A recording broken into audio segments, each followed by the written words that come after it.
আগুন তো আগুনই, আপনি গ্যাসের আগুনেই মরেন আর লাকড়ির আগুনেই মরেন, যন্ত্রণা তো সেমই হয়।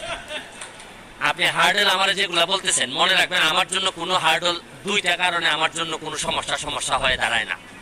একটা হচ্ছে গিয়ে মৃত্যুর ভয় আমার মধ্যে কাজ করে না, দুই হচ্ছে গিয়ে টাকা আমারে টানে না। এই দুই জিনিস যার মধ্যে থাকে না, তার চেয়ে ভয়ানক কোনো মানুষ হইতে পারে না। আমারে কোনো না কোনো কারণে আল্লাহ এমন ভাবে ফরম্যাট বানাইছে, এই দুইটা আমার মধ্যে কাজ করে না। যার কারণে কি হার্ডল বলেন, ধরেন যে মানুষটার ব্যাংকে 5টা লাখ টাকা নাই, যে মানুষটার কোনো সম্পদ নাই তার নামে, যে মানুষটা মৃত্যুর ভয় পায় না, তাহলে আর আপনি কি ভয় দেখাবেন? রাইট।